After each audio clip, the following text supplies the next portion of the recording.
हरि सबका पोषण करता है, उसका जब चराचर जगत बच्चा है।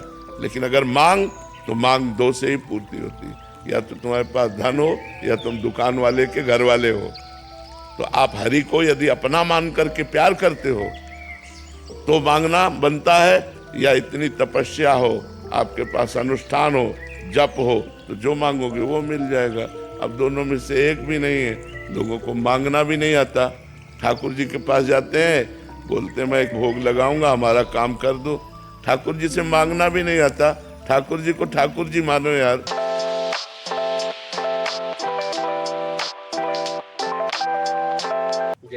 राधे राधे महाराज जी। महाराज जी, जो हम चाहते हैं हमें ईश्वर नहीं देते तो मन में थोड़ा सा संशय होता है, हमें क्यों नहीं दिया, या जैसे हम चाहते थे वैसा देखो, क्यों एक बात मान लीजिए, ये हमारे ईश्वर की दुकान है। क्या दुकान में आप जाकर बोलो ये वस्तु हमें दे दो, वो आपको दे देगा? दुकान में वस्तु लेने के दो अधिकार चाहिए। पहला अधिकार अर्थ का, आपके पास रुपया होना चाहिए तो आप दुकान से वस्तु ले सकते हैं, या आप घर वाले होने चाहिए। घर वाले होने चाहिए, तो घर वाले हैं तो आप गए, बोले भैया वो जरूरत है, जरा हमारे वो सामान देना, तो वो बिना तौल के उतने अपने जितने दे देगा, पैसे से मतलब नहीं। क्यों? क्योंकि घर वाला है। आप दो में से कौन हो? ना आप हरि के घर वाले बने और ना आपके पास तपस्या रूपी धन है, तो आपकी कामना कैसे पूर्ति हो जाए? आप बोलिए, कैसे पूर्ति हो जाए? मेरे ईश्वर की दुकान में है सबका जीवन खाता। अब आप बोलिए कैसे आपकी कामनाएं पूर्ण हो? आप अनुष्ठान कीजिए, आप तपस्या कीजिए, आप भजन कीजिए और मांगिए, देखिए पूर्ण होती है कि नहीं होती। न तपस्या है, न भजन है, न साधना है, और न हरि को अपना मानते हो, तो फिर किस अधिकार से तुम्हें भगवान दे दे? क्यों दे दे तुम्हें? तुम ही प्यारे हो क्या? पूरा जगत उनका बच्चा है, जड़ चैतन्य सब उनका बच्चा है। तुम तो मांगना जानते हो, लेकिन पशु पक्षी कितनी योनियां जो बेचारे मांगना नहीं जानते, वो हरि उनकी पूर्ति करते हैं कि नहीं करते? कौन सा? आप देखो पशु पक्षियों को देखो, कितने स्वस्थ पुष्ट एकदम सुंदर दिखाई देंगे। हरि सबका पोषण करता है, उसका जब चराचर जगत बच्चा है। लेकिन अगर मांग तो मांग दो से ही पूर्ति होती, या तो तुम्हारे पास धन हो या तुम दुकान वाले के घर वाले हो। तो आप हरि को यदि अपना मान करके प्यार करते हो तो मांगना बनता है, या इतनी तपस्या हो, आपके पास अनुष्ठान हो, जप हो, तो जो मांगोगे वो मिल जाएगा। अब दोनों में से एक भी नहीं है, लोगों को मांगना भी नहीं आता। ठाकुर जी के पास जाते हैं, बोलते हैं मैं एक भोग लगाऊंगा, हमारा काम कर दो। ठाकुर जी से मांगना भी नहीं आता।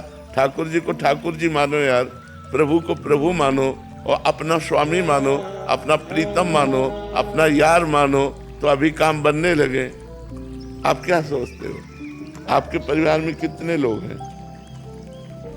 परिवार में कितने लोग हैं? 13 तुझको अर्पण कर दो। क्या लागे मेरा भी सारी बात बन जाए।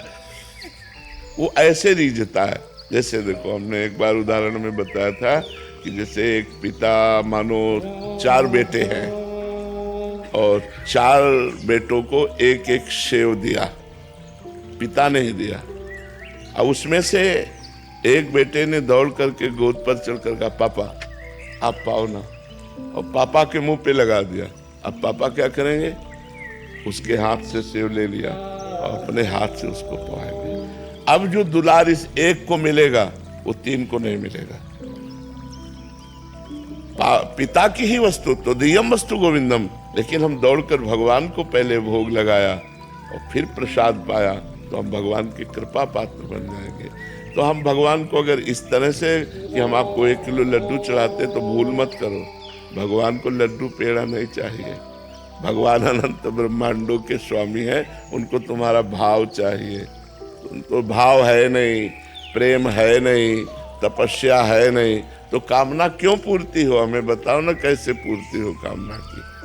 अगर हम भगवान से कोई चाह पूर्ति कराना चाहते हैं तो हमें 2 में से एक होना पड़ेगा, या तो भगवान के बनो पक्का पूरा सबल तेरा तुझको अर्पण, क्या लागे मेरा। या तो ये आओ और या फिर तप करो, और फिर देखो कामना की पूर्ति होती कि नहीं। ऐसे कामना की पूर्ति नहीं होगी। ऐसे भगवान को कोसो मत। संपूर्ण सृष्टि भगवान का बच्चा है, और संपूर्ण सृष्टि को आवश्यक सामग्री भगवान सबको दे रहे। कामनाओं की पूर्ति के लिए आपको तप करना पड़ेगा, आपको भजन करना पड़ेगा। कामनाओं की पूर्ति के लिए आपको भगवान से प्यार करना पड़ेगा, तभी आप ले सकते हैं। अंजलि शर्मा जी, मध्य प्रदेश से। राधे राधे महाराज जी। महाराज जी, मेरा सवाल है कि जीवन की कठिन परिस्थिति में कैसे निपटे उस समय। नाम जप, जितना नाम जप होगा तो बड़ी से बड़ी कठिन परिस्थिति को भी आप आनंद पूर्वक सह कर लांघ सकते हैं। अगर भजन नहीं है फिर बुद्धि काम नहीं करेगी, चाहे जितना बुद्धि लगाओ, भजन के बिना काम नहीं करेगी। भजन और भगवत कथा, ये दो में सामर्थ्य है कि बड़ी बड़ी विपत्तियों के समय को भी काट देगी। अगर हम भगवत कथा सुनने में रुचि रखें और नाम जप में रुचि रखें तो बड़ी से बड़ी समस्याओं का समाधान मिल जाएगा। खुद अनुभव की बात कहते हैं कि बड़ी बड़ी कठिनाइयों में, बड़ी बड़ी परेशानियों में भी जो आपको परेशान ना होने दे, दुखी ना होने दे, वो है भगवान का नाम। जो आपको नाम प्रिय हो वो खूब नाम जपिए, उसी से आपको अध्यात्म बल मिलेगा। उसी शीतलता से आप बड़ी बड़ी जो जलन है, ताप हैं, उनको आप पार कर जाएंगे। जासु नाम भव भेषज हरन घोर त्रय शूल। दैहिक, दैविक, भौतिक तीनों तापों को नष्ट करने की सामर्थ्य भगवान के नाम में। जासु नाम भव भेषज हरन घोर त्रय शूल। तीनों प्रकार के ताप, चाहे शारीरिक हो, चाहे मानसिक हो, चाहे दैविक, सब प्रकार के तापों का शमन करके, हृदय को आनंदित करके और संसार से उद्धार करवा दे, वो भगवान का नाम है। इसलिए नाम जप करो तो बड़ी से बड़ी कठिन परिस्थिति भी आपको परास्त नहीं कर पाएगी। ये भक्तों के चरित्र में देखो मीरा जी का चरित्र, कितना कठिन परिस्थिति, जहर तक पिलाया गया। देखो प्रहलाद जी का चरित्र, अग्नि में जलाया गया, जहर पिलाया गया, कितना कितना कष्ट दिया गया। देखो कितनी कठिन परिस्थिति ठाकुर हरिदास जी के ऊपर, 22 बाजारों में मार कोड़े उनकी खाल खींच ली गई। किस बात के लिए? केवल भगवान नाम जप। तो किसने संभाला? नाम जप ने। भगवान का नाम जप करते थे, उसी के बल से सब कुछ सह गए और पुनः बड़े बड़े सम्राट आकर उनके चरणों में घिरे, क्षमा याचना की। इसलिए नाम जप सबसे बड़ी सामर्थ्य है। गोपाल राम विलास गुप्ता। राधे राधे राधे महाराज जी। महाराज जी, अभी जो चर्चा हुई उसी के रिगार्डिंग का प्रश्न था कि आज समाज में विचारों, जीवन शैली और मान्यताओं के आधार पर विभाजन की प्रवृत्ति बढ़ती जा रही है। ऐसे में सामाजिक समरसता और सद्भाव को वास्तविक रूप में स्थापित करने के लिए व्यक्ति को मतलब क्या करना चाहिए, क्या व्यवहार अपनाना चाहिए, या हमें अपने आप में क्या परिवर्तन लाना चाहिए? देखो, हम खूब उच्च स्वर से कहते हैं, जब तक आप अध्यात्मवान नहीं बनोगे तब तक सुधरने वाला नहीं। ना आप सुधरोगे ना समाज सुधरेगी। आपको अध्यात्मवान बनना पड़ेगा। आपको पवित्र भोजन पाना पड़ेगा, पवित्र आचरण करना पड़ेगा, पवित्र ग्रंथों का स्वाध्याय करना पड़ेगा, पवित्र संतों का संग करना पड़ेगा। इसी से सुधरोगे। अन्यथा अगर ये कोई समझे कि हम समाज को धन देकर या भोग सामग्री देकर या सुविधा देकर सुधारा जा सके तो असंभव है। भाई भाई में, पिता पुत्र में, पति पत्नी में आज प्रेम नहीं रह गया। आज दिखाई नहीं देता, प्रेम नहीं दिखाई देता। पति संशय में है अपनी पत्नी पर, पत्नी संशय अपने पति पर। माता पिता को लगता है पता नहीं जीवन हमारा कट पाएगा कि नहीं कट पाएगा बच्चों के बीच में, जो वयोवृद्ध हो गए हैं। मतलब बड़ा संकटपूर्ण आज हमारा समाज होता जा रहा है। नए बच्चे उद्दंडता की मूर्ति होते जा रहे हैं। असभ्य बर्ताव करना, नशा करना, इधर उधर की गंदी बातों में चित्त देना। तो बड़ा समाज का ऐसा जो कुछ हिस्सा सुधर रहा है, वो संत समागम, जो संतों की बात सुन रहे हैं, अपने आचरणों में उतार रहे हैं, वही सुधर रहा है।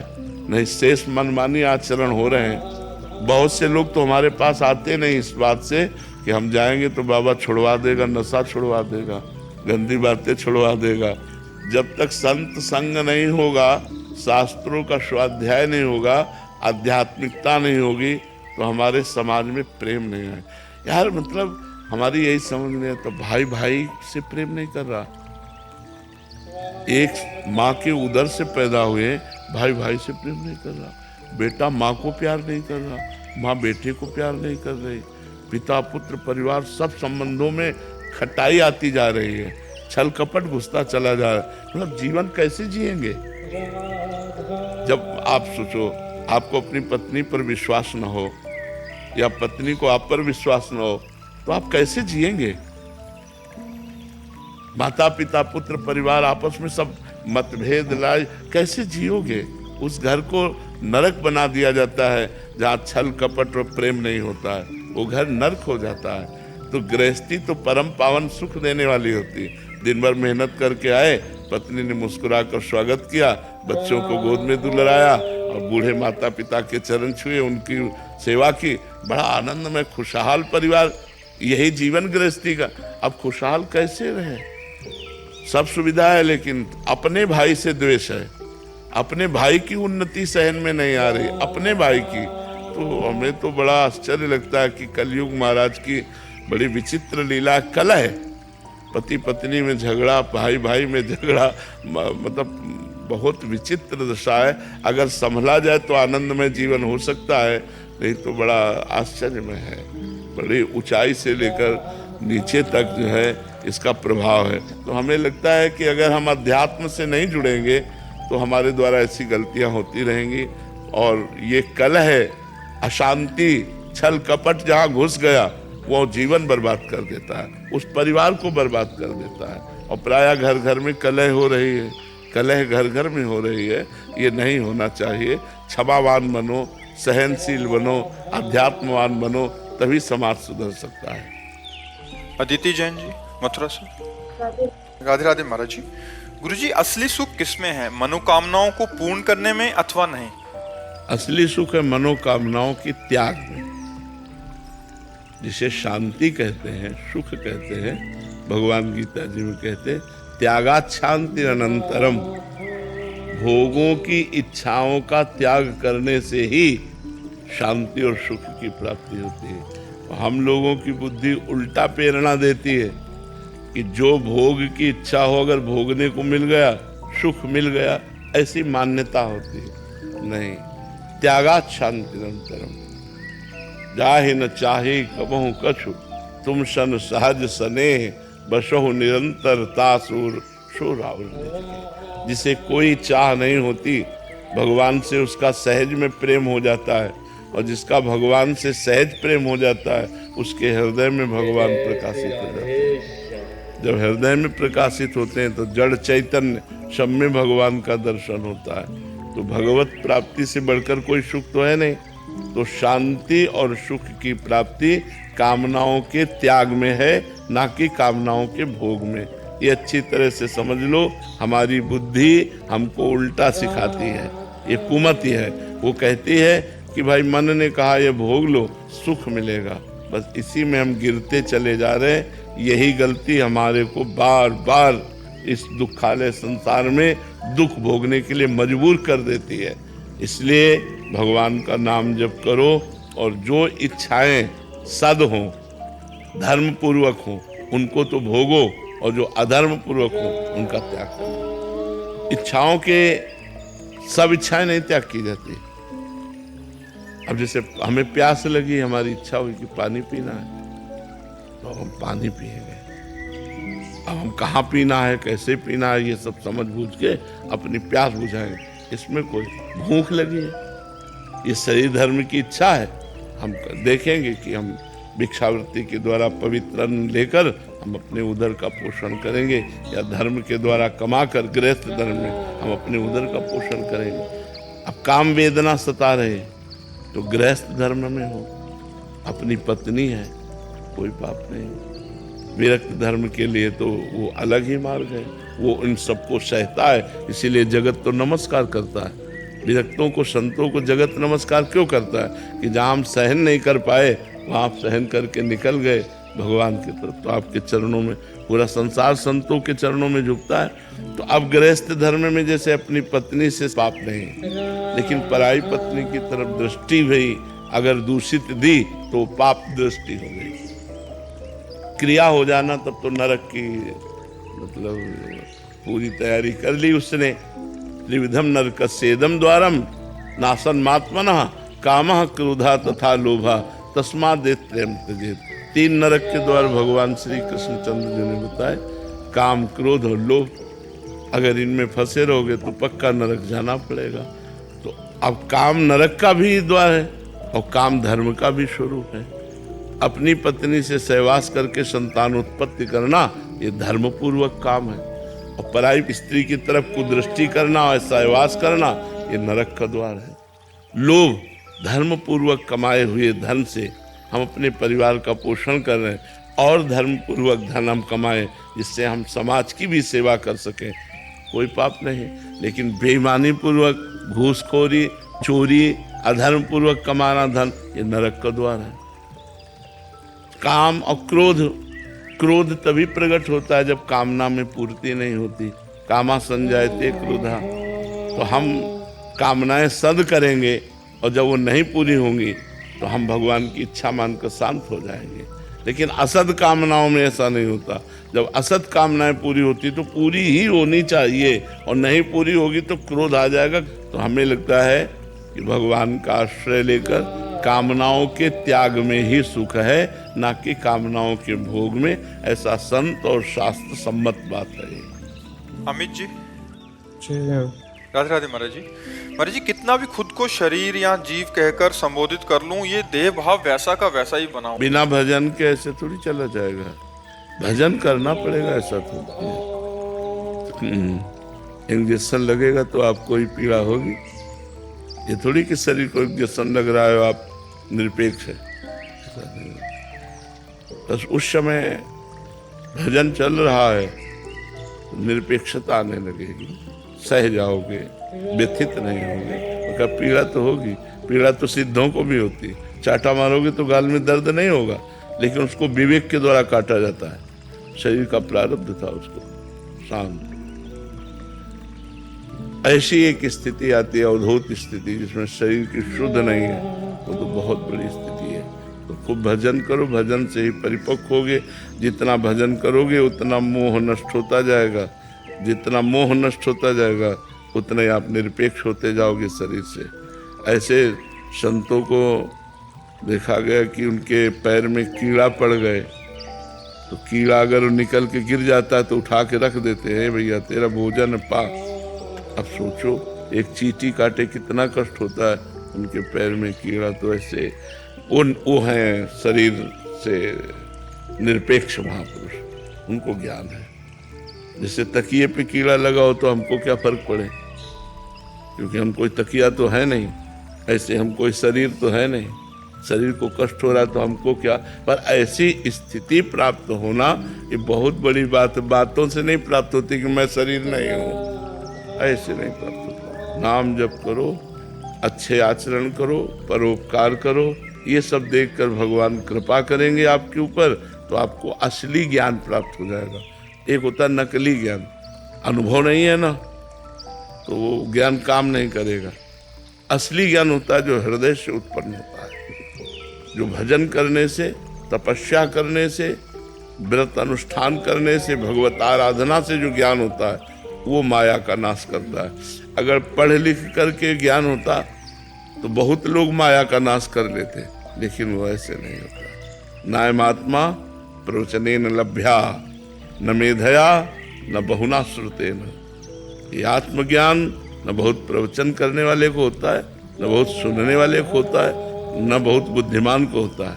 आत्मा जिसे वर्ण कर लेती है उसे होता है। तो खूब डट के भजन करो, तब शुद्ध ज्ञान प्राप्त। आप सभी का धन्यवाद वीडियो को देखने के लिए। बोलो राधे श्याम।